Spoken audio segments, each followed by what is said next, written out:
नमस्कार विद्यार्थी मित्रांनो, आपले खूप खूप स्वागत आहे जॉब गुरु या माझ्या यूट्यूब चॅनलवर नवीन आलेला असाल आपण तर कृपया सबस्क्राईब करा चॅनलला अशाच नवीन इन्फॉर्मेशनसाठी आणि लगेच व्हिडिओला लाईक करा मित्रांनो आणि शेअर करा अनेक लोकांपर्यंत ज्यांना समजेल की महाराष्ट्रामध्ये काय चाललेलं आहे।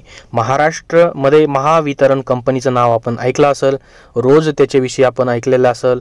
आपण आपल्या घरामध्ये जी लाईट वापरता ती महावितरण कंपनीची आहे हे देखील आपल्याला माहीत आहे। तर महावितरण कंपनी ही सरकारी कंपनी आहे हे देखील आपल्याला माहीत आहे आणि महावितरण कंपनीमध्ये आपण जॉब करू इच्छित असाल सरकारी जॉब तर त्याच्याविषयीही आपण ऐकलेलं असेल, त्याच्या जागा सुटतात, त्याच्यामध्ये सरकारी भरती निघती तेही ऐकलेलं असेल। तर या व्हिडिओमध्ये सर्वात महत्त्वाची इन्फॉर्मेशन आपण पाहणार आहोत, त्याचबरोबर आरोग्य विभागातील भरतीबद्दल देखील बोलणार आहोत। त्यासाठी तुम्हाला सर्वात शेवटपर्यंत व्हिडिओ बघायचा आहे आणि व्हिडिओला लगेच लाईक करायचं आहे मित्रांनो आणि शेअर करायचं आहे अनेक लोकांपर्यंत। तर बघा, या ठिकाणी सरकारी कंपनी विकणे आहे तर ही आत्ताची न्यूज नाही मित्रांनो, ही खूप दिवसापासून महावितरण सरकारी कंपनी जी आहे ती विकायची आहे सरकारला। याच्याविषयी अनेक न्यूज आलेल्या आहेत, त्याविषयी आपण माहिती अगोदर पण पाहिलेली आहे। तर या व्हिडिओमध्ये आपण सरकारी कंपनी का विकणे आहे, जी महावितरण कंपनी आहे ते का विकणे आहे आणि या सरकारी कंपनीमध्ये आता सरकारी भरती निघणार की नाही, त्याचबरोबर या ठिकाणी कॉन्ट्रॅक्ट भरती निघतील की काय, किंवा आताचे जे सरकारी वर्कर्स आहेत महावितरणमध्ये आपले कोण बांधव असतील, मित्र असतील तर त्यांचं काय होणार। त्याचबरोबर आपण जर स्पर्धा परीक्षेचा अभ्यास करत असाल तर महावितरण कंपनीमार्फत जी पण स्पर्धा परीक्षांअंतर्गत ज्या भरती निघतात ज्याच्यामध्ये आपण 10वी पास पासून इंजिनियरपर्यंत, डिप्लोमा पासून ITI पर्यंत सर्व कर्मचारी या ठिकाणी परमनंट म्हणून घेतले जातात।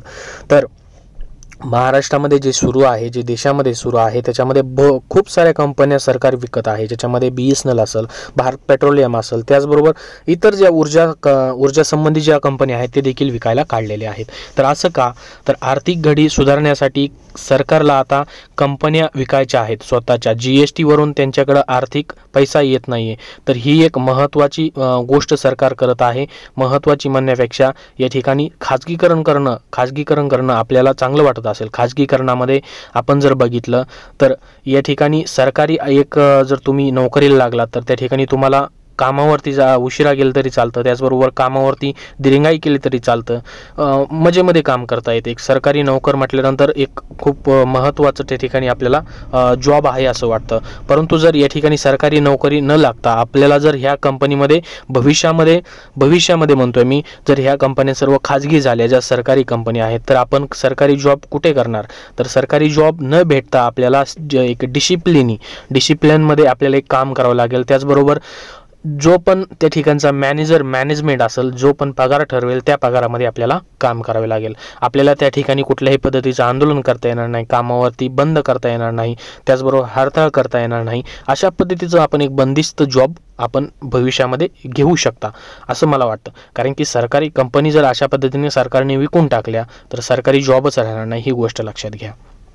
तर या ठिकाणी आपल्याला वाटत असेल सरकारी कंपनी विकत आहोत, महावितरणामध्ये जर मोठ्या प्रमाणामध्ये लाईटीचे प्रॉब्लेम्स असतील तर ते प्रॉब्लेम सॉल्व्ह होतील, खाजगी कंपनीकडे गेल्यानंतर व्यवस्थित आपल्याला सर्व्हिस भेटेल। तर मित्रांनो, या ठिकाणी सर्व्हिसची गोष्ट नाही आहे, या ठिकाणी फक्त आणि फक्त पैशाची गोष्ट चालत आहे। जर सरकारने ही सरकारी कंपनी विकली तर सरकारला फक्त पैसा भेटेल, या ठिकाणी सर्व्हिसबद्दल सरकार नंतर लक्ष देईल का हे आपल्याला या ठिकाणून समजत असेल। सर्व्हिसबद्दल सरकार लक्ष देईल का, किंवा खाजगी कंपनी सर्व्हिस व्यवस्थित देईल का, याच्याबद्दल काही नियम असतील का, तर तेही नाही। फक्त आणि फक्त सरकारी कंपनी विकणं याच धोरणावरती सरकार ठरलेलं आहे सध्या। तर बघा, महावितरणमधील भरती कॉन्ट्रॅक्ट भरती होतील का इथून पुढं, त्याचबरोबर ही कंपनी कधी विकली जाईल आणि याच्याबद्दल काय न्यूज आहे। तर आरोग्य विभाग देखील खाजगी होईल की काय, तर याबद्दल ही राजेश टोपेंनी आपल्याला एकदा मागं सांगितलेलं आहे, त्याबद्दलही आपण बोलणार आहोत। तर व्हिडिओच्या शेवटपर्यंत तुम्हाला व्हिडिओ पाहायचा, एक अत्यंत महत्त्वाची न्यूज या ठिकाणी आलेली आहे महावितरण बद्दल आणि आरोग्य विभागाच्या भरतीबद्दल, ती आपल्याला दाखवणार आहे। तर बघा, या ठिकाणी आपण पाहू शकता वीज वितरणाचेही खाजगीकरण, याचं टायटलच आहे। या ठिकाणी आपण जर पेपर वाचत असाल तर आपल्याला ही न्यूज लगेच भेटेल। केंद्र सरकारकडून राज्यांना निवेदिता संहितेचा मसुदा, म्हणजे केंद्र सरकार आता सर्व महाराष्ट्रातील जी वीज वितरण कंपनी आहे, महावितरण ही खूप कमी राज्यामध्ये वीज वितरण करते, बाकीच्या राज्यांमध्ये वेगवेगळ्या कंपन्या आहेत ज्याच्यामध्ये ऑलरेडी काही कंपन्यांचं खाजगीकरण झालेलं आहे। आता महावितरण तोट्यात चाललेलं हे आपल्याला माहिती आहे, सरकार त्याच्यासाठी याचं खाजगीकरणाचा विचार करत आहे। परंतु आपल्याला सविस्तर न्यूज वाचल्यावर समजेल की या ठिकाणी कॉन्ट्रॅक्ट भरती असेल की सरकारी भरती निघणार की बंद होणार, की सरकार याच्यावरचा पूर्ण ताबा खाजगी कंपन्यांना देणार, त्याचबरोबर कर्मचाऱ्यांचं काय होणार आणि नवीन कर्मचारी भरतीबद्दल काय असणार, तर सर्व माहिती या न्यूजमधून आपल्याला समजेल. तर बघा, मी पूर्ण न्यूज तर तुम्हाला वाचून नाही दाखवणार, ते थोडक्यात जे काही महत्त्वाचे पॉईंट्स आहे ते सांगणार आहे. तर तुम्हाला पूर्ण न्यूज वाचायचं असेल तर याचे एक शॉर्ट जो आहे स्क्रीनशॉट मी तुम्हाला टेलिग्राम चॅनल जॉईन करा, त्याची लिंक डिस्क्रिप्शन बॉक्समध्ये भेटेल, तिथं पाठवून देईल. तर बघा, 100% खाजगीकरण आणि 74% खाजगीकरणाचा पर्याय हा सरकारकडे असणार आहे. खाजगीकरणानंतर ही 5 ते 7 वर्ष संबंधित राज्य सरकारने कंपनीला आर्थिक बळ द्यायचं आहे. बघा, या ठिकाणी राज्य सरकारलाच आर्थिक बळ द्यायचं आहे, जी खाजगी कंपनी काम करेल त्यासाठी. खाजगीकरण करताना संबंधित कंपनीला 25 वर्षासाठी वीज वितरण परवाना देण्यात येईल. 25 वर्ष मित्रांनो, अर्धी पिढी ही खाजगी कंपनीकडे डायरेक्ट परवाना भेटणार आहे.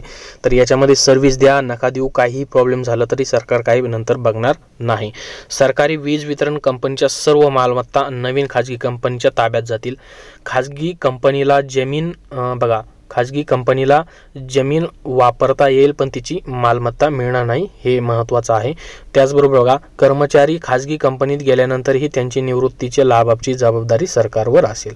आता महत्त्वाचा मुद्दा या ठिकाणी आपण पाहू शकता. बघा, या ठिकाणी कर्मचारी जे असतील ते खाजगी कंपनीत गेल्यानंतरही सरकारचं त्याच्यावरती लक्ष असणार, या ठिकाणी महत्त्वाचा मुद्दा आहे. हा महत्त्वाचा मुद्दा या ठिकाणी आपण बघू शकता.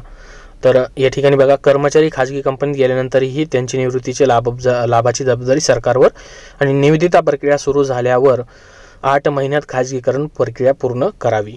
तर आता या खाजगीकरणाला काही कंपन्या महावितरणला काही राज्यांनी देखील विरोध केलेला आहे. असं म्हणलं जात आहे की महावितरण कंपनी ही नफ्यामध्ये आहे काही राज्यामध्ये, तर खाजगीकरण का करायचं आहे, तर सरकारला अजून जास्त पैसा पाहिजे त्यासाठी खाजगीकरण करायचं आहे. त्याचबरोबर महावितरण कंपनी काही ठिकाणी तोट्यात आहे, तर त्याचा विचार करून या ठिकाणी खाजगीकरण करावं असं बऱ्याच अधिकाऱ्यांनी सांगितलेलं आहे. तर तुम्हाला काय वाटतं, महावितरण कंपनीचं खाजगीकरण व्हावं की नाही व्हावं, त्या ठिकाणी कर्मचाऱ्यांना आणि भरतीवरती काय याचा परिणाम पडेल, तर ते कमेंटमध्ये कळवा. लगेच मला कमेंट करा, तुमची मतं नोंदवा कमेंटमध्ये. आणि आरोग्य विभागाबद्दल बोललं गेलं तर या ठिकाणी आरोग्य विभागाचं देखील खाजगीकरण होण्याच्या पाठीमागं आहे मित्रांनो. या ठिकाणी बऱ्याच भरत्या कॉन्ट्रॅक्ट भरती बेसिसवर होणार आहेत. तुम्ही ऐकलं असेल की रेड क्रॉस ही एक संघटना आहे ज्याच्यातर्फे आरोग्य केंद्र चालवली जाणार आहेत, असं राजेश टोपेंनी मागच सांगितलेलं आहे. म्हणजे सर्व विभाग हे खाजगीकरणाच्या दिशेने आता सरकू लागलेले आहेत. पुढं येणाऱ्या काळामध्ये सर्व खाजगीकरण होणार आहे मित्रांनो, ही गोष्ट निश्चित आहे. त्यासाठी आपल्याला आत्ताच पावलं उचलली पाहिजेत, जेणेकरून सरकारी जो पण सरकारचा या ठिकाणचा जो ताबा आहे तो ढळमळीत म्हणजे कुठंतरी असा ढासळत चाललेला आहे असं आपल्याला दिसतंय, जे की आर्थिक घडी बसवण्यासाठी हे सर्व सरकार करत आहे.